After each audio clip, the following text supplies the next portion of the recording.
Welcome to our webinar. So we're trying to live stream at the same time on LinkedIn. So I'm going to set up the tech. And in the meantime, welcome everyone. My name is Muriel. And today I'm going to talk about how COVID is changing the leaders and killing the alpha leaders, in fact. And so I hope you will get a lot out of this webinar because it's been in the making for quite a while. Well, first of all, maybe I'm curious to know if some of you have back-to-back meetings all day, and maybe you had one day like that today, or if you're really tired now at this end of the year, if you have too much to do, your workload seems to be never this high, has never been this high. You have no time to think or to take a break. You work even more than before the pandemic. So if your answer is yes to one of these questions, well, you're in the right webinar. Or maybe you just want to know how leaders are evolving and how they are transforming. And then you're also in the right webinar. So we've had a lot of people joining this webinar. Maybe you can put in the chat. I see already someone that says greetings from Bonn. So nice. Hi, Carola. So I don't know if you can say in the chat where you're coming from, because that makes it a little bit more live. So if we are live on LinkedIn, which I hope we are, well, then you can put it on LinkedIn as well. And if not, well, it means that the tech wasn't on my side this evening, and that's okay too. So I see Brussels, Belgium, Brussels, the Netherlands, Scheveningen, wow, nice, Antwerpen, okay, Tervuren, nice. What? Philippe Lendelede, okay, Bremen, Seattle, wow, nice. So we've people from all over Europe and even across the ocean. So I suppose that I suggest that we start. I guess that a lot of people will join a little bit later, but I want to start already. So I've prepared a little presentation for you to go through how COVID is killing the last alpha leaders and shaping the new ones. And I know a lot of people are currently not feeling that well, unfortunately, in organizations. And so I wanted to give you hope that the future is bright and really inspire you to start your transformation to a meaningful life. Because I know from the statistics, and you will see them also in this presentation, that a lot of people are not in good shape, are tired. Its mental health is even worse than before the pandemic. But there really is hope because we are at the end of a model, and that's also what we're seeing. And often when we are at the end of a model, well, we face a lot of issues before we find the courage or the energy to transform. So I did over 20 interviews with directors and CEOs. I did also a lot of assessments of teams on empowerment. And we've accompanied over 800 leaders and their teams in their transformation with our program, Leading Authentically in Digital Times. And then this is also the result of research from Berkeley University and Asana, from Microsoft, a lot of statistics and a lot of articles that I've bundled here to show you the latest trends. So maybe a little bit more about me. So my name is Muriel. I used to be the CEO of a media company of 140 people that I transformed. And there was a time when I was overwhelmed. I lacked meaning and impact. And then I changed who I was, my habits, and then the habits of the managers in my organization, and then the rest of the organization. And that's how we reached great results financially, but also zero burnouts and 50% less absenteeism. And so I decided then to help other leaders and organizations to get these results, because I truly believe that you don't have to work this hard to have an impact. On the contrary, working hard often doesn't work anymore. So we have to use other strategies and another way of being if we want to be successful in today's very fast and uncertain times.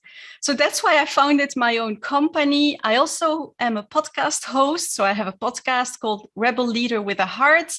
I'm an academic director at Solvay Brussels School, an MBA teacher, and I give keynotes, workshops, and blended programs for busy leaders. And in fact, what we do is we help leaders build meaningful lives and organizations. And I want you to look at this graph and try to situate yourself. So what I find important is to have impact. It's knowing what you want and reaching it. It's to have meaning. It's knowing your values and being aligned with your values and having a balance, a work-life balance. So knowing what gives you energy and having a positive energy balance every day. Because if you don't have those three elements, well, then you either will burn out, you will feel empty, or it's not viable for your career or your business. So I'm curious, where do you situate yourself? Are you right in the middle? You're really lucky you have the three. Do you feel B, that you lack balance, C, that you lack meaning, or D, that you lack impact? So if you can answer in the chat so that it gives me a little bit an idea of where you are. So, okay, everything except A. Okay, great. Régie, thank you for that. I lack impact. Okay, B, D, I lack balance. So I see a lot of people that lack balance. All right, so then it means that you are in the right place. So I'm also a mother of two teenagers, Max and Luca. I have a little house in Spain where I spend a lot of my time writing content. I love to party. This is what I missed the most during Corona. And I'm not doing all this alone. We have a small team. But I wanted to show this because I do all these things while not working 40 hours a week. I work less than 40 hours a week, and it is possible once you change your habits. So I did that when I was the CEO of a company of 140 people, and also as an entrepreneur now of a small company. Now let's dive into the trends.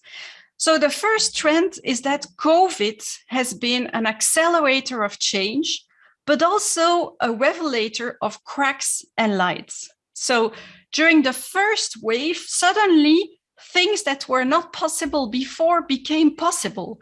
There was a boost in new ways of working, in digitalization, sometimes also in creativity and innovation.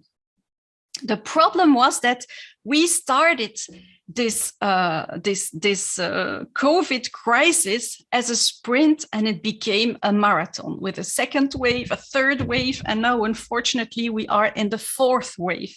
And so what was maybe a little bit scary, but at the same time also new and a bit exciting in the beginning, started to be heavier and heavier, and now it's really weighing on people and teams and organizations. And what we see, in fact, is that there is a 24/7 connection, yet people have never felt disconnected from their organization, disconnected from their teams, but also disconnected from themselves. And in the beginning, it was mostly missing the social, the coffee talk, which we still are missing. But then came also the app overload and the overload in work. So we increased multitasking. We also see statistics that shows that we have more virtual meetings, longer meetings, more emails, 45% more chat, and even 66% more documents. So there is really a big overload for a lot of people. And then we had a massive lack of boundaries. You sit at the same table with all your roles: father, mother, teacher, sister, employee, leader, lover, parent, friend. All your roles are mixing, and you don't know when one role stops and when the other starts. We have no boundaries anymore between work and home, between the table where we work and the table where we eat, between work day and work nights. And so we lost all our structure. And in fact, also, remote work enhanced the cracks within teams and organizations.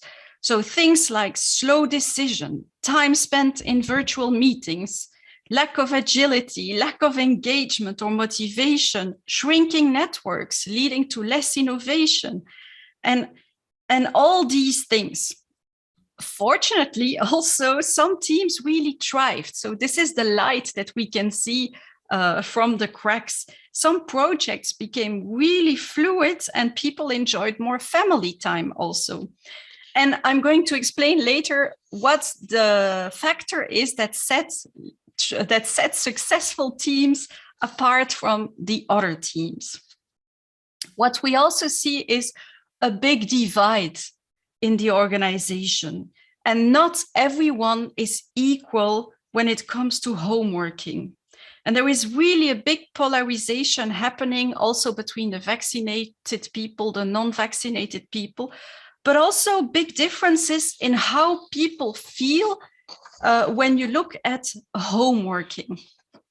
So some people, they really enjoy it. They are feeling happy now. They like working from home, and it will be really hard to convince them to come back to the office. They've managed to set boundaries for themselves and have a great work-life balance. But then you have other people who are feeling about to break. They're full of anger, frustration, probably very tired as well. They're more explosive than before and can overreact to small things. And that's probably because we see in the statistics that work time or commute time has often been replaced by work time. So 87% of the people worked 2 hours more every day than the years before. And then we have people who are feeling numb or empty or like robots. They're just working, but they are feeling numb inside. They have barely time. They go from one meeting to the next with barely time to eat, to breathe, to take a break, to go to the bathroom, and let alone be creative or really think about their work and what they should be doing. So some are completely exhausted and disengaged. And that's what we see also in the statistics. So 7 out of 10 experienced burnout, at least one in 2020. And unfortunately, the first statistics of 2021 are even worse. And poor mental health rose from 7% to 27%. So I'm really curious here is, how are you feeling? Are you feeling a bit numb, about to break, happy, or maybe you're feeling another way? So I see that Carol says your summary is spot on. Thank you. So a lot of happy people, but still some A's and some B's. Yeah, quite some, unfortunately. Well, you're not alone there. And please don't lose hope, because well, you're going to see later in the presentation that it's not always bad to feel bad. So let's park this, and I'll talk about that a little bit later. But all this is in fact leading to what we call the Great Resignation. So what we see now is that people have been in touch with their limits. They now realize that sometimes it has been very bad, and they think, I don't want this anymore. And they're starting to think about what they truly want. And so that leads to the fact that 41% of us are looking to change jobs. And in the United States and in the UK, the Great Resignation is already there. But from the customers from my customers that are mostly big organizations, I hear that the turnover is higher now than before the pandemic. So it is happening. People are quitting because they want something else. And that's leading to the next trend, because fortunately, the leaders are doing something with that. And the next trend is from value to values. In the past, when I asked directors, what are your objectives? They answered people growth and financial figures, most of them. But today I got a lot of purpose-driven answers. So the purpose of the organization and the values are really important, because a lot of organizations are reinventing themselves. And to do that, they're really looking at who are we? What are our values, our core values? But of course, also with this big trend of what is all happening, customers and employees are also looking for meaning, and that forces company to really concentrate on values and purpose, especially if they want to attract talent. So young people, they're not interested only by money. We're all interested by a good salary, but it's not enough anymore. We want a meaningful career as well, and something that matters. And also, when a lot of things are changing or being disrupted, people get dizzy from all the changes. And that's also when values can become an anchor for many decisions. Now, values are also important for engagement, because a lot of people are complaining that people are disengaged, especially with the homework. And they think that simply getting the people back at the office will solve that. Well, there again, we really have to think about what kind of engagement do we want? Do we want people to be simply engaged with their colleagues, or do we want them to be engaged with our mission, our purpose, and what we want to reach, our why? So those values and purpose is what helps people stay connected. So what we see is that in organizations that work with distributed teams, so teams that are working remotely over the whole world, well, they are very focused on purpose and values. Really, they make a lot of decisions based on that, and that's what binds them. And so that was for the fourth trend. Now, the next trend, you've all noticed it, of course. Well, maybe before I go to the next trend, I'm curious to know, how are values in your organization? Are values things that we stick on the walls but are not really truly lived? Are the values truly lived in your organization? C, we don't even talk about values, or D, we are more or less aligned. So A, D, A and B, A, D, okay. D is okay, it's in the right directions. A is what we often see, of course, things that we stick on the walls and then we do something else when we make a decision. All right, thank you. So the next trend. The next trend is the future of work is here, and it's hybrid. So nearly 75% of the employees want to work at least part of the time remotely. Despite all the negative things you've seen, we also see the benefits of working from home or remotely. Yeah, you can travel all around the world and still do your work. So we want to stay there. So hybrid work is here to stay. It's not going to go away even after the pandemic. We just saw it now. For a couple of months, 1 or 2 months, people could go back to the office, and it was really hard to get everyone back to the office. So what we also see is that hybrid work flexibilizes talent. So in fact, if it was easy for you to attract talent before the pandemic, it will be even easier now. You can attract talent from further away than the people just around your office. But it also means that if it was already hard for you to attract talent before the pandemic, it will probably be even harder. And in fact, what we see is that with hybrid work or remote work, it enhances everything that we've seen before the pandemic. So if you had already a team that wasn't very well run, well, you see that it's getting worse than when you're working remotely. Or if you had a problem with engagement, a little problem with engagement before, it starts to be a big problem after. If you were a little bit slow in your decisions before, you are even slower when you're working remotely. And by the way, I'll give the link later, but on Thursday, I have a specific webinar on hybrid teams and how to lead them. So if you want, you can join that one as well. So there is one factor. So I told you there was one factor that set teams, hybrid teams, really apart from other teams. And that is the fifth trend, from power to empower. So what really sets teams apart, successful teams apart, is that those teams are empowered. So if you were an empowered team before the pandemic and before working from home, well, it will probably work pretty well when you're working from home.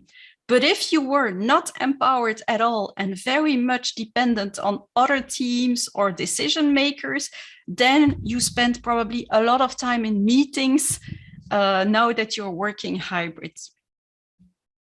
So I see still enterprises have hard time recruiting remote because of work regulations. Yes, of course, it makes it all complicated.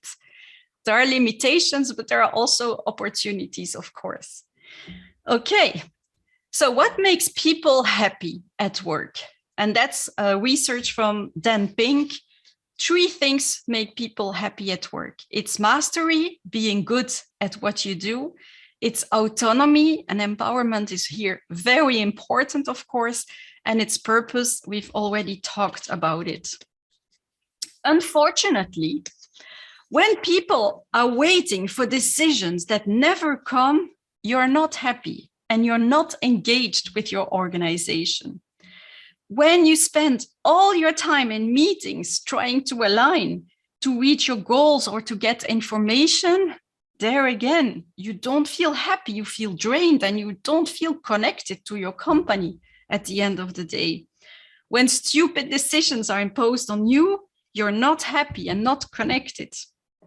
When you see opportunities and threats and you can't really do something about it, or you have to go through very heavy procedures to get a little bit of money to do something or to fix a problem, there again, you're not motivated and not connected and not happy in your work. And so almost every director and every company that I meet now have understood that if you want to go fast, we need to empower people, because centralizing decisions and power is too slow. It doesn't work anymore. And I'm not going to explain more about empowerment. That will be for the webinar of Thursday. So if you want to know how to increase empowerment and how to lead the teams, hybrid teams better, you can join that webinar on Thursday. But I'm just curious to know, is empowerment a priority in your organization? So A, definitely, B, a little bit, C, not at all, and D, what are you talking about? Because I think some organizations even don't know what empowerment is. So I see quite some different answers there. Well, and lots of A's and B's. So yeah, for a lot of organizations, it's really a priority. But empowerment requires different criteria. And one of them leads to the next trend that is also the title of this webinar. And that is from alpha leader to authentic leader. So what we see now is that the role of the leader has been extremely challenged and has increased in complexity. You have the high pressure to deliver. You have the remote or hybrid work, the uncertainties that you need to deal with, the high complexity, big interdependence, polarization that we talked about, the need for more human connections, more balance and more meaning. And so the leader has really been challenged in the last years and has understood that if he wants empowerment, which is really necessary to be agile, to be successful as a hybrid team, he has to shift. And so almost all the leaders I interviewed said that they are moving away from being powerful and efficient to becoming human and impactful.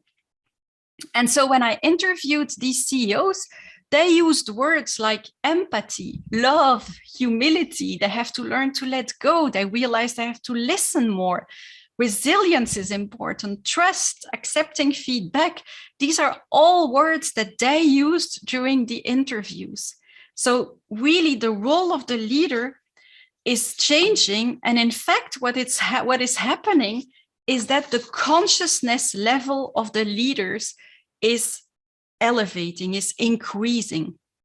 And this is especially important because the consciousness of an organization cannot surpass the consciousness of the leader. And so it's not enough anymore to be the crisis manager, to have basic relationships and operational excellence. That used to be enough in the past. And then, of course, we needed innovation.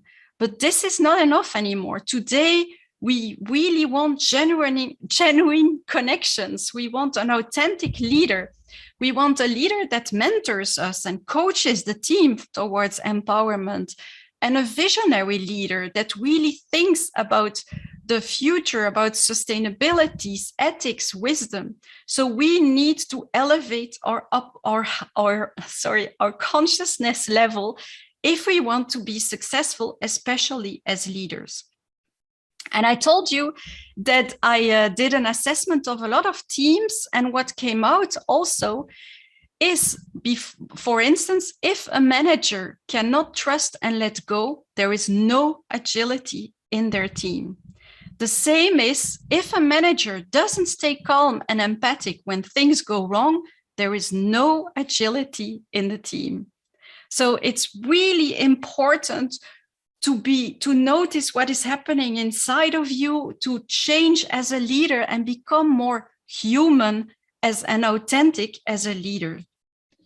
And what I also told me is, once you transform, and I like to say that when I say leader, we always imagine a leader of a large team, but a lot of us are leaders, at least leaders of our lives. So you can all be a leader, and you are all a leader. But once you transform as a leader, you manage to increase your impact while working less. You also can better deal with all the changes and find your energy back. When you transform, they told me, they also found their motivation back and sense of purpose. It wasn't easy to transform from that alpha leader to the authentic leader, but they said it was very meaningful for them. You also get a better work-life balance. Instead of taking everything on your shoulders, you share it, and you manage also to implement the new techniques that makes your organization more successful. In fact, you simply feel better. And to do that, to transform, what you need to do is you need to change your habits as a leader, but also everyone in the organization. So it's finished to be just action-oriented, to manage your time, to deliver everything that is expected, to convince by talking, and to be in control of people and things. Those are the basic levels of consciousness. This was enough in the past. Today, on top of this, you also need to learn to pause and to manage your interpretations, your mindset, your beliefs, your thoughts before your actions. You also need to manage your energy and your fears before your time. Delivering everything is just not possible anymore. Successful people, they say no to almost everything. So you have to learn to focus. And when you say no, things don't solve themselves magically. They create chaos, that you have to accept by learning to let go. And it's not anymore by convincing, by talking. Often the best way to convince people is by listening and giving trust. That's how people will follow us. So it's really changing the habits. Now, what I see is that many people have realized this, but only a few have actually managed to transform those habits. Because those new habits often go completely against who you are and how you were shaped from a very young age. And I mean by that, from school. In school, you were shaped a certain way, but those new habits often go against who you learn to be. And what happens when you don't change your habits? Well, when you still work with this inappropriate mindset and with the habits of slow time, I call it the habits of slow time, you end up working too hard for too little impact. You spend too much time in meetings. You have a lack of priority because everything is important then. And so people lose their work-life balance and even their motivation. So here again, I'm curious about you. Are you still working really hard? Or B, are you slowly adopting those new habits that I talked about and manage better? Or C, you have already impact and a great work-life balance. Or maybe you have another answer, of course. Okay. Great, lots of B's. So you're in a couple of C's. Congratulations for that. And it's okay if you're still on the A. Huh? It's no judgment here. We all are where we're supposed to be.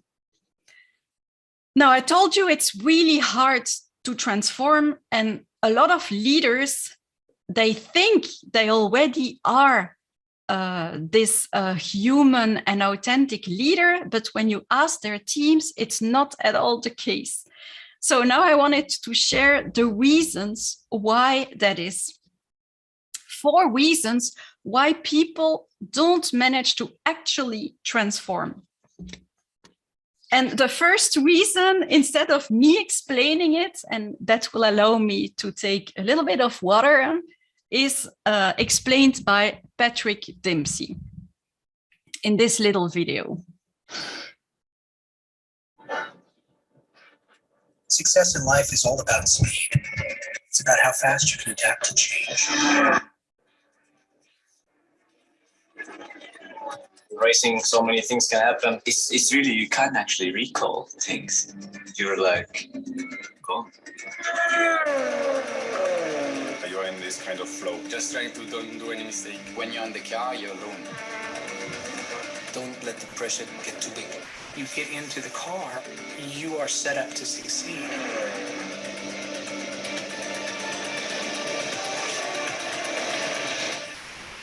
I think the real irony of speed is, in order to go fast, you need to slow your mind down.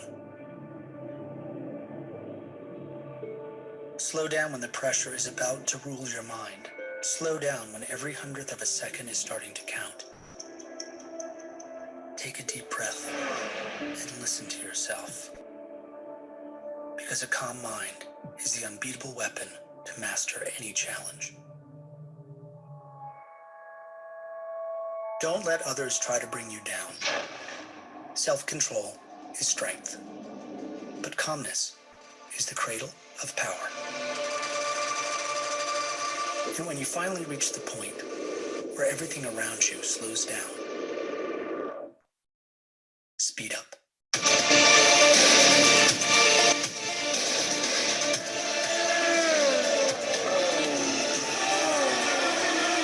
This is what racing has taught me.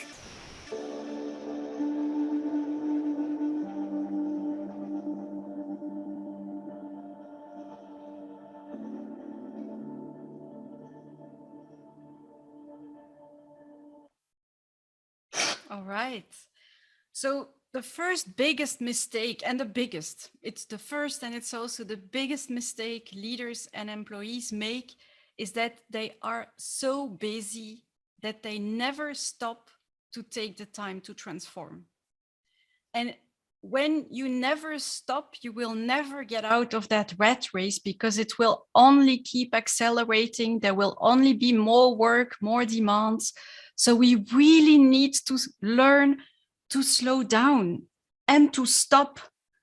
And stop because you need to adapt to a new situation. You need to transform. You don't simply work hard and hard, because otherwise you end up like this ship where there is a hole at the bottom, and instead of fixing that hole, you try to get the water out of the boat and you exhaust yourself. And so that's what I see today. The biggest difficulty people have is that they don't stop anymore. You don't slow down and stop. And I find it so important that I even have decided to write a book about that, because it's getting worse and worse. People don't even take the time to breathe anymore, to take a short break, and that's so important. That will make all the difference. So that's the first reason why people don't manage to transform and continue being in this rat race. The second reason is that a lot of you know a lot. You know a lot. The problem is that as soon as you are under pressure, and it means when you have too much on your mind, a problem, you're tired, you're afraid you might not deliver or disappoint or fail, or afraid to lose control. So as soon as you are under pressure, your conditioned behaviors might take over without you being aware of it. And so you might have said, yeah, I am a very empathic leader, and a lot of you are when everything is okay, but it's as soon as something goes wrong that you can become directive again and very controlling or impatient, and you don't even notice it yourself. Or that's when you start saying yes to everything or to please everyone, because you are under pressure. And so in fast, digital, uncertain times, you cannot compensate anymore by doing more or by knowing more, because you know a lot, you do already a lot. It's simply not possible for you, for a lot of you, to do more or to know more. The problem here, the solution here, is that we need to be more. We have to move away from the doing and get into the being again. We've lost that a little bit. And when I talk about changing who you are, that's what I'm talking about, changing who you are, your being. And then that will allow you to change your actions and get great results. So we need to change who we are and start being again and not simply doing. And there again, to reach that, we have to learn to calm our mind. Because being rational isn't enough anymore. And I know a lot of you are very rational. I'm very rational. And we've been educated to be rational. But our habits and behaviors are not situated in the neocortex. They are situated in the limbic brain and in the reptilian brain. So if we really want to change, we have to change with our body and our emotions. We have to reconnect to our body, to what we're feeling. We have to transform, in fact, our inner world, and that will have an impact on our outer world. That's what I mean by changing who we are. So the first two reasons is people don't stop to transform. The second reason is people know a lot and do a lot, but under pressure, they go back to the conditioned behaviors. And the third mistake is that too many leaders, and I know a lot of you probably as well, often think that you don't have a choice. You don't have a choice. You have to do this work. You have to make this much money. You have to say yes because you don't have the power to say no. So we often limit ourselves. We think we don't have the power to change things, or we don't have a choice.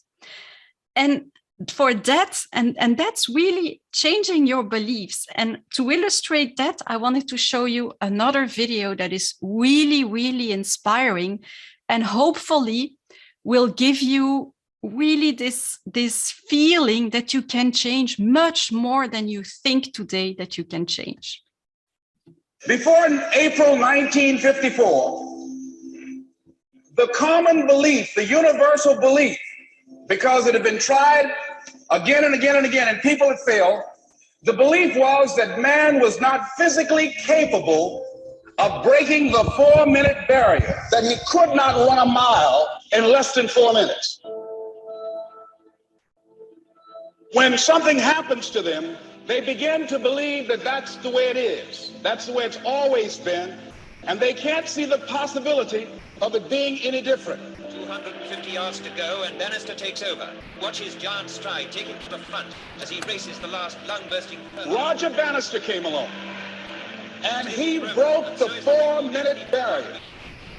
Since that time, up to this day, over 20,000 people have done it, including high school kids.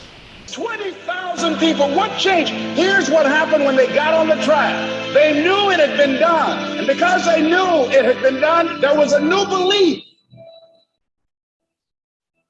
about this barrier that was unreachable. And those 20,000 people got in the race believing, knowing in their heart that someone had done it, that it's possible that they could do it. If someone can make their dream become a reality, then you can make your dream become reality.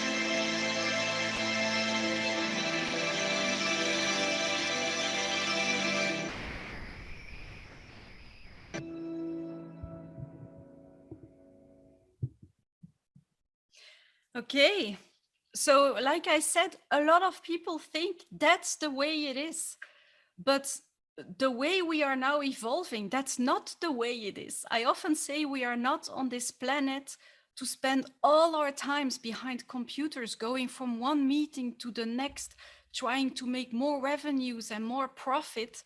I often also say, imagine now that aliens would come on this planet. I would wonder, why are these people all behind this computer while we have everything to be happy around us? And so you really have a choice. You can change things for yourself in your organization. And by changing yourself, by being differently, I believe that's how you impact the people around you. And by impacting the people around you, you impact your whole organization and then the planet, of course. But it starts by believing that there is another way and stopping regularly. So the third reason why people have difficulties transforming is that they believe they don't have a choice. And then the last reason why people are not transforming is that because to transform, you need either inspiration or we call it desperation. And so suffering. And I'm coming back because I know a lot of you are not feeling that great. And a lot of you are bottling up the emotions and are feeling numb. You feel negative emotions and you try to put a lid on that and to not feel. And that's how we get so many burnouts. But in fact, you know, it's important to feel whatever you need to feel. And even when you feel bad, because it's true that those bad feelings that you will find the courage to transform yourself. So suffering is okay, in fact, because suffering helps us to transform. And I think this is something that is happening now on a global level on the planet, is that so many people are currently suffering. We see it in all the statistics, and unfortunately also the teenagers are suffering, and the young people, the Gen Z, are the ones suffering the most from burnouts in organizations. But all that suffering is leading to the transformation. So don't try to put a lid on it, but listen to it, because that will give you the strength to really transform. And then to transform, you need to invest in yourself. And just think for a moment, when was the last time you truly invested in yourself? because that's the best investment that you can make for the moment, is investing in changing your inner world, in feeling better, in changing your habits. And with your permission, I'm going to present what I offer. But remember, it's not because you need to choose what resonates to you, what resonates with you. And I'm going to explain what I do, but you don't have to choose my options, of course. They are great, but you don't have to choose. You have to find what resonates with you. But that was my message. Invest in yourself, because it's too important. We cannot continue on the path that we are on today. So what do we do? Well, we have a course called Leading Authentically in Digital Times, where you learn these new habits that I talked about. You really learn to step away from the old habits that are leading to working hard for too little impact. And you slowly learn these new habits to transform yourself and also to transform your organization. So we have organizations that work with us, and then we make a personalized program to really help them change the culture and the mindset to be successful in today's time with a great work-life balance. We also have a team empowerment assessment, a course that will be launched in January, Leading to Empowerment. Like I said, personalized programs for in-company, and I give keynotes. So if this inspired you, I give keynotes also in organizations. So just about the two programs. So in Leading Authentically, we will go through your purpose, your mindset, and how you can manage it. How can you manage energy at work with all the pressure that you're going through? How can you focus in an overwhelming 24/7 connected world? Then we move from transforming yourself to empowerment and transforming your organization. In Leading to Empowerment, we go through the 4 criteria to get empowerment in your team. And then we have a special module about remote and hybrid teams. Our courses are online, except when we do it in company, then it's blended. And they are designed to transform busy people. So it's really important, because I know you are all busy. So it's really very dynamic content designed to transform you. And if you're tired of being behind a computer, we have a podcast version that you can listen to while going for your walk. And at the end, you get a certificate from Solvay Brussels School. This is simply an example when we do it in company. Like I said, we do then assessments, we do a keynote, online modules, sharing moments, and also workshops with the team. These are some of our customers, and 88% strongly recommend the course to others. And I have here one testimonial, but on the website, you will find a lot more testimonials. So a lot of people say that you become another person at the end of it, because it's designed to transform people and not to give you more knowledge. Because like I told you, you are doing a lot, you know already a lot. Now it's time to transform and not simply know more, because you have already enough of that. So yeah, that's what I was saying. It changes your identity. So that's all I wanted to say now about the programs. If this resonates with you, please, you can contact me and we will send you more information. If not, that's okay as well. Before answering your question, I wanted to end with one more video that I find really inspiring, and hopefully you too. It is not death most people are afraid of.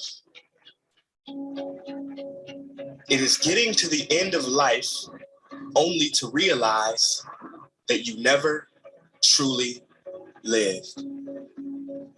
There was a study done, a hospital study, on 100 elderly people facing death close to their last breath. They were asked to reflect about their life's biggest regret. Nearly all of them said they regretted not the things they did, but the things they didn't do. the risks they never took, the dreams they didn't pursue. I ask you, will your last words be, if only I hit, hey, you, wake up.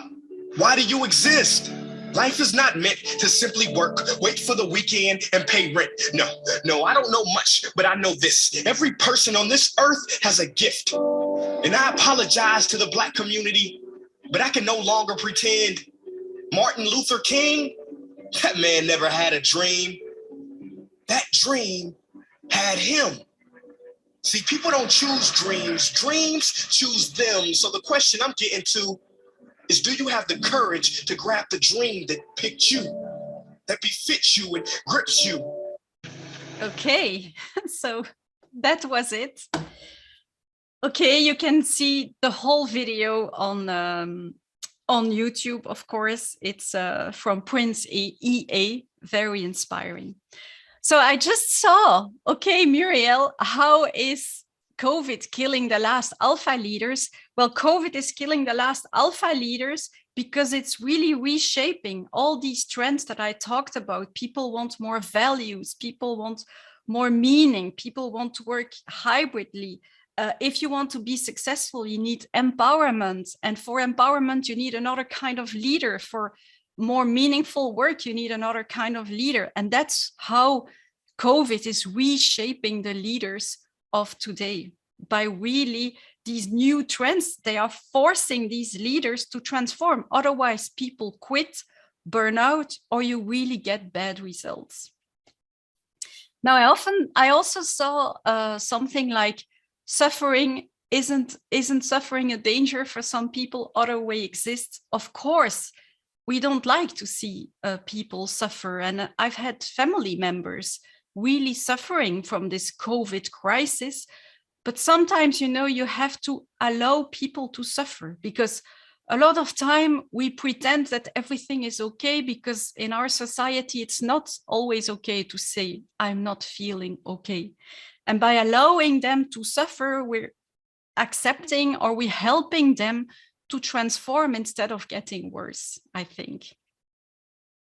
So there are a lot of questions. I will try to answer as much questions as possible. I hope I've inspired you.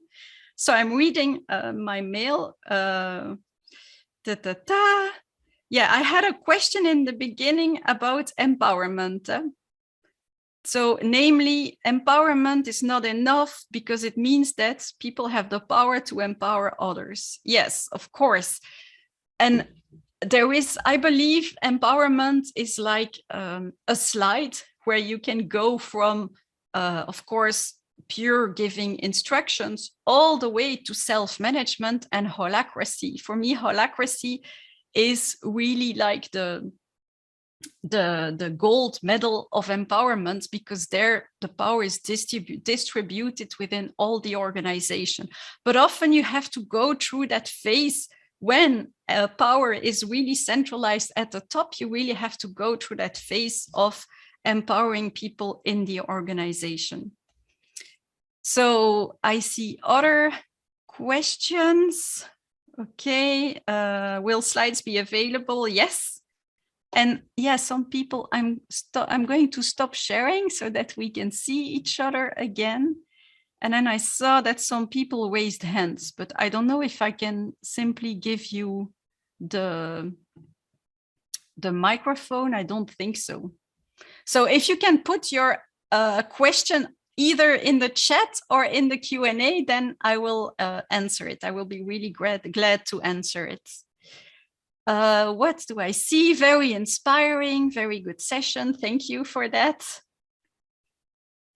So, are you sure that the majority of managers are evolving to a new way of life? Well, of course, not all the managers are evolving, but most of the managers I've interviewed, there is this realization. And like I said, there is this the fact that they know they have to transform, a lot of them. Only a few are going the other way around and are going back to even more giving directions and back to the big old days or the good old days, like we say. But a lot of the leaders are transforming. Unfortunately, first of all, sometimes they are transforming when everything is okay, like I said, but as soon as they are under pressure, their old habits might take over. So that's one way why you don't really see it yet, but I think more and more realize that they have to work on themselves to avoid that. And secondly, even those who have already transformed and who are already showing behaviors in line with their values, even when they are under pressure and being really human, well, in large organizations, unfortunately, it takes time to reach all the levels in an organization. Okay, do you think that because of the move away from the office that the alpha leader has lost their ability to demonstrate their value? Well, yeah, that's a big reason, of course, because the alpha leader was a leader who gave instructions, who controlled what you were doing. And these are things that are becoming really hard when you're working remotely. You have to trust people. You cannot give instructions to everyone anymore because otherwise you spend all your time in meetings. So that's why I would really advise you to follow the next webinar that will be on Thursday, where I talk about how you need to lead hybrid teams. Okay. So I'm not cynical, but I'm always more interested in the way that people behave when things are not good. Yeah, indeed. It's when there is a crisis, it's when you have a problem that you see the true nature of people, or not the true nature. In fact, what you're seeing in that moment are the fears of that people, of that person. And that's why it is so important to manage our fears, even when we are under pressure. Because otherwise it's the fears that make you controlling, directive, dominant, or really do bad things in organizations. Because a lot of the people, when we take them and you put them with their friends in a good environment, they are very human. It's when you put them in a toxic organization under pressure that they can become, that they can show bad behaviors as well. Okay, so what's the need? The pressure is always present. It will take time to have these changes to a majority of the managers. Best practices, yeah, well, that's why you really need to learn to meditate, for instance, to understand how you function as a human being, what your fears are. I had a great conversation with the CEO of GDE, Jacob Stouwe-Egberts, and he told me that to grow as a leader, he had really to dig inside of him and to go solve some deep things inside of him so that he could be more the leader he wanted to be. And that's my experience also. The higher I grew in an organization, the more I had to go deeper in myself and change things there as well. And that's why personal development and even spirituality can help you become a better leader. All right, so we are now at the end of this session. Thank you all for being there. Don't hesitate to contact me or to go to keyleader.com and see what we have to offer. And maybe I will see you on Thursday for our next session on hybrid teams. Well, thank you, everyone. Bye.